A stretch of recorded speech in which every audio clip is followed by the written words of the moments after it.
நம்ம பார்க்க போகிறது என்னன்னு பார்த்தீங்கன்னா ஓரல் கேன்சர். இப்போது நிறைய பேருக்கு வந்து ஓரல் கேன்சர் வந்து ஒரு பெரிய சவாலாகவே இருக்குது அப்படின்னு சொல்லலாம்.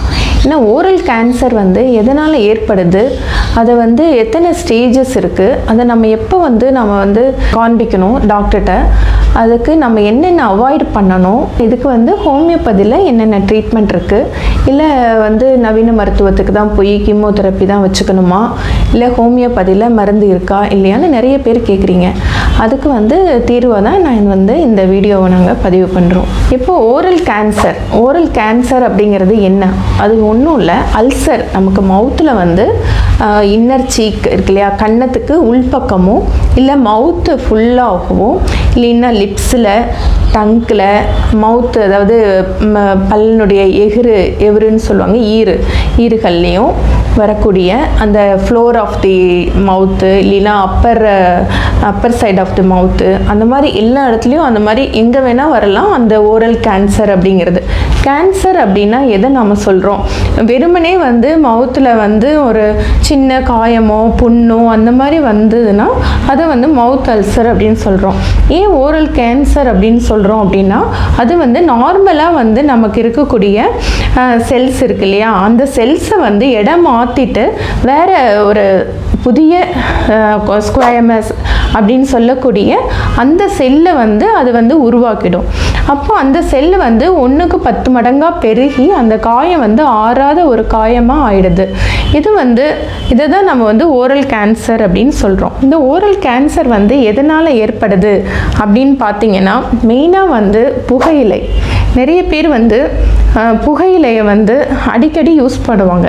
இப்போ இன்றைக்கி வந்து பெருமளவே குறைஞ்சிருக்கு. இருந்தாலும் வந்து நமக்கு நிறைய பேர் சிகரெட் பிடிக்கிறாங்க, பீடி பிடிக்கிறாங்க. இந்த மாதிரி அடிக்கடி ஆல்கஹால் வந்து அதிக அளவில் வந்து ஒரு நாளைக்கு நிறைய எடுத்துக்கிறவங்களுக்கும் இந்த ஓரல் கேன்சர் வரலாம். அதுக்கப்புறம் வந்து நமக்கு வந்து இம்யூனிட்டி, எதிர்ப்பு சக்திங்கிற அந்த சக்தி வந்து நமக்கு குறைவாக இருந்தாலும் சீக்கிரமாக ஓரல் கேன்சர் வந்து வர்றதுக்கு சான்சஸ் அதிகமாக இருக்குது. இந்த ஓரல் கேன்சர் வந்து எத்தனை ஸ்டேஜஸ் இருக்குது அப்படின்னு பார்த்தீங்கன்னா, இது வந்து ஒரு 4 ஸ்டேஜ் இருக்குது. ஸ்டேஜ் 1 வந்து ஒரு 2 to 4 சென்டிமீட்டர், இப்போ 2 to 4 சென்டிமீட்டர் அளவு அந்த புண்ணு இருக்கும். அந்த மாதிரி இருந்ததுன்னா அது வந்து ஃபஸ்ட்டு டைப். இது வந்து மற்ற இடத்துக்கெலாம் பரவாது. இந்த கழுத்தில் வந்து கட்டியெல்லாம் இப்படி தடவி பார்க்குறாங்க இல்லையா டாக்டர்ஸு, அப்படி பார்க்கும்போது அவங்களுக்கு வந்து அந்த நிணநீர் கட்டிகள் அப்படின்னு சொல்லுவாங்க, லிம்ஃப் நோட்ஸு, அந்த லிம்ஃப் நோட் ஏதாவது என்லார்ஜ் ஆகிருக்கா அப்படின்னு பார்க்குறாங்க. அந்த மாதிரி எதுவும் என்லார்ஜ் ஆகாது ஃபஸ்ட்டு ஸ்டேஜில். செகண்ட் ஸ்டேஜ் பார்த்தீங்கன்னா உங்களுக்கு வந்து 4 to 8 சென்டிமீட்டர் இருக்கும். அந்த மாதிரி 4 to 8 சென்டிமீட்டர்லேயும் வந்து அது வந்து அதிக இடத்துக்கு பரவாமல் உங்களுக்கு வந்து அந்த கட்டிகளோ அந்த நிணநீர் கட்டிகள்னு சொல்லக்கூடிய லிம்ஃப் நோட்ஸும் என்லார்ஜ்மெண்ட் ஆகாமல் இருக்கும். இப்போது 10 சென்டிமீட்டருக்கு மேலே 10 சென்டிமீட்டருக்கு மேலே வந்து அந்த அல்சர் வந்து பரவிடுச்சு, இல்லை உள்கன்னத்துலேயோ இல்லை வந்து லிப்ஸ்லேயோ இல்லை டங்க்லேயோ அந்த மாதிரி காயங்கள் இருந்தது அப்படின்னா, அந்த மாதிரி புண் இருந்தது அப்படின்னா அது வந்து கண்டிப்பாக அந்த லிம்ஃப் நோடுக்கு பரவிடும். அது வந்து ரொம்ப பெயின்ஃபுல்லாகவும் இருக்கும். அப்புறம் ஃபோர்த்து ஸ்டேஜ் வந்து பார்த்திங்கன்னா, அது வந்து எவ்வளோ பெருசாக இருந்தாலுமே இல்லை சின்னதாக இருந்தாலும் அது வந்து பரவக்கூடிய நாளடைவில் அது பெருசாகி அது வந்து சுற்றிலும் இருக்கக்கூடிய அந்த லிம்ஃப் நோட்ஸ்ன்னு சொல்லக்கூடிய நிணநீர் குழாய்களுக்கு போய் அங்கே வந்து அதனுடைய இன்ஃபெக்ஷனை வந்து அது வந்து அதிகப்படுத்திக்கும். அந்த மாதிரி இருக்கும்போது மற்ற இடத்துக்கும், இப்போ தொண்டையில், காதில், வேறு இடத்துக்கும், வயிற்றுக்கு, அந்த மாதிரிலாம் அது பரவுற அளவுக்கு அது வந்து ஸ்டேஜ் வந்து முத்தி போயிடும். இந்த மாதிரி 4 ஸ்டேஜ் இருக்குது இந்த மவுத் கேன்சர் அப்படின்னு சொல்லக்கூடிய ஓரல் கேன்சரில். அடுத்ததாக பார்த்தீங்கன்னா, இப்போ ஓரல் கேன்சர் வந்துச்சுன்னா என்னென்ன சிம்டம்ஸ் இருக்கும், எப்படி நம்ம வந்து அது ஓரல் கேன்சர் தான் அப்படின்னு வந்து நம்ம தெளிவுபடுத்திக்கிறது அப்படின்னு பார்த்தோம்னா, ஒரு அல்சர் வரும்போது அது நாள் கணக்கில் இருக்கும். அது வந்து ஹீலே ஆகாது. அது இப்படி டச் பண்ணிங்கனாலும் உங்களுக்கு வந்து சீக்கிரமாக ப்ளீட் ஆகும். அது வந்து ரொம்ப திக்கான ஏரியாவாக மாறி இருக்கும். உங்களுக்கு சாதாரணமாக புண்ணு வர்றதுக்கும் உங்களுக்கு திக்காக ஒரு ஏரியா மாறுறதுக்கும் உங்களுக்கு வித்தியாசம் தெரியும். அந்த மாதிரி மாறிடும். அப்புறம் பார்த்தீங்கன்னா அது வந்து ரொம்ப பெயின்ஃபுல்லாக இருக்கும். அது வந்து ஒரு இடத்துலேருந்து ஒரு இடத்துக்கு வந்து பரவக்கூடியதாக இருக்கும். அப்படி பரவும்போது உங்களுக்கு டங்க்லாம் வந்து அது வந்து திக்காக ஆகிடும். அது நம்ம வந்து வாயு கூட பேச முடியாத அளவுக்கு அது வந்து ஜா இருக்கு இல்லையா, இந்த ஜா இருக்குல்ல, இந்த ஜாவை வந்து நம்ம திறந்து மூடும்போது கூட நம்ம வந்து பேசும்போது கூட அது வந்து பெயினாக இருக்கும். நம்ம சாப்பாடு சாப்பிடும்போது முழுங்குறதுக்கு வந்து ரொம்ப கஷ்டமாக இருக்கும். அப்புறம் மெல்றதுக்கு கூட சாப்பாடு போட்டு நம்ம மெல்லும்போது அதுவும் கஷ்டமாக இருக்கும். இது வந்து மவுத்தில் மட்டும்தான் இது பண்ணது பார்த்தீங்கன்னா, அது வந்து பல் இருக்கு இல்லையா, பல்லு கீழே ஈறு இருக்குல்ல, அந்த ஈறுகளில் கூட ரொம்ப அரிச்சு அதையும் வந்து நமக்கு வந்து பலம் இல்லாததாக பண்ணிடும். அதனால நிறைய பேருக்கு பார்த்தீங்கன்னா டீத் அந்த பற்கள் எல்லாம் வந்து லூஸாக ஆகி அடிக்கடி பற்கள் விழக்கூடிய சான்சஸ் வந்து நிறைய இருக்குது. இது வந்து நமக்கு வந்து ஓரல் கேன்சரோட என்னென்ன அறிகுறின்னு பார்த்துட்டோம். நம்ம இப்போ இந்த ஓரல் கேன்சர் வந்து நம்ம எப்படி வந்து கண்டுபிடிக்கலாம் அப்படிங்கும்போது அவங்க வந்து பயாப்சி எடுப்பாங்க. பயாப்சி எடுத்து அதில் வந்து அந்த கேன்சர் செல்ஸ் இருக்கா அப்படின்னு சொல்லி பார்ப்பாங்க. பார்த்தோம்னா அதில் கேன்சர் செல்ஸ் வந்து நிறைய பல மடங்கு பெருகி இருக்கிறது தெரிய வந்ததுன்னா அது வந்து கேன்சர் அப்படின்னு சொல்லிட்டு அவங்க வந்து முடிவு பண்ண முடியும். அடுத்தது இந்த ஓரல் கேன்சர் வரத்துக்கு என்னென்ன ரிஸ்க் ஃபேக்டர்ஸ், எதனால எந்தெந்த காரணிகள் வந்து இதை வந்து ஊக்குவிக்குது அப்படின்னு சொல்லி பார்க்கலாம். மெயினாக வந்து புகையிலை தான். புகையிலை வந்து அடிக்கடி யூஸ் பண்ணும்போது அதை தொடர்ந்து யூஸ் பண்ணிகிட்டே இருப்பாங்க. அந்த மாதிரி தொடர்ந்து புகையிலை யூஸ் பண்ணுறவங்களுக்கு சிகரெட்டு, சிகர்ஸு அந்த மாதிரி அடிக்கடி யூஸ் பண்ண, நிறைய பேர் வந்து மூக்குப்பொடியை வந்து அடிக்கடி யூஸ் பண்ணுவாங்க. அந்த மாதிரி இருக்கிறவங்களுக்கு நிறைய பேர் பைப் வச்சு கூட அந்த டொபாக்கோ அந்த புகையிலை யூஸ் பண்ணுவாங்க. அந்த மாதிரி இருக்கவங்களுக்கும் இது வர்றதுக்கு சான்சஸ் அதிகமாக இருக்குது. அதுக்கப்புறம் பார்த்தீங்கன்னா ஆல்கஹால், அதாவது ட்ரிங்க்ஸ் அடிக்கிறாங்க இல்லையா, அதை வந்து அதிகமாக யூஸ் பண்ணுறவங்களுக்கும் இந்த மவுத் அல்சர்ஸ் வர்றதுக்கு காரணங்கள் அதிகமாக இருக்குது. அதுக்கப்புறம் பார்த்தீங்கன்னா செக்ஷுவலி டிரான்ஸ்மிட்டட் டிசீஸ் அப்படிங்கிறது ஹியூமன் பேப்பிலோமா வைரஸ் அப்படிங்கிற அந்த ஒரு வைரஸ்னால கூட நமக்கு வந்து இந்த ஓரல் கேன்சர் வரலாம். அதுக்கப்புறம் பார்த்தீங்கன்னா நமக்கே வந்து இம்யூனிட்டி கம்மியாக இருக்கும்போது சீக்கிரமாக அந்த கேன்சர் வர்றதுக்கான சான்சஸ் வந்து நிறையா இருக்குது. இதெல்லாம் வந்து ரிஸ்க் ஃபேக்டர்ஸு. அதுக்கடுத்து ரிஸ்க் ஃபேக்டர்ஸில் பார்த்தீங்கன்னா இப்போ வந்து லிப்ஸு, மவுத்து அதெல்லாம் வந்து அதிகப்படியாக சன் எக்ஸ்போஷர் இருக்கவங்களுக்கும் இந்த ஓரல் கேன்சர் வர்றதுக்கான வாய்ப்புகள் அதிகமாக இருக்குது. அவங்கெல்லாம் என்ன பண்ணணும்னா நம்ம வந்து பெரிய ஹேட் போட்டுக்கணும், தொப்பி வந்து போட்டு நல்லா ஸ்லைடிங்காக இருக்கக்கூடிய தொப்பி போட்டுட்டு அவங்களுக்கு வந்து அந்த லிப்ஸில் அந்த மாதிரி இருக்கிற இடத்துல வந்து சன் எக்ஸ்போஷர் அதிகமாக படாத அளவுக்கு பார்த்துக்கிட்டா அந்த ஓரல் கேன்சரை வந்து நம்ம வந்து தடுத்துடலாம். அதுக்கப்புறம் பார்த்தீங்கன்னா இதுக்கு என்ன ட்ரீட்மெண்ட் நவீன மருத்துவத்தில் அப்படின்னு பார்த்தீங்கன்னா, மவுத் கேன்சருக்கு வந்து அவங்க வந்து ஃபஸ்ட்டு அந்த டேப்லெட்லாம் கொடுப்பாங்க. அதுக்கப்புறம் வந்து ஹீமோதெரப்பி அப்படின்னு சொல்லக்கூடிய அந்த ரேடியேஷன்ஸ் தெரப்பி அந்த மாதிரிலாம் கொடுப்பாங்க. அந்த மாதிரி கொடுக்க அவங்களுக்கு வந்து அந்த செல்ஸ் எல்லாம் அழிக்கப்பட்டு உங்களுக்கு வந்து நார்மல் செல்லாக மாறுற அளவுக்கு பண்ணுவாங்க. இது வந்து நவீன மருத்துவத்தில் செய்யக்கூடிய ஒரு சிகிச்சை.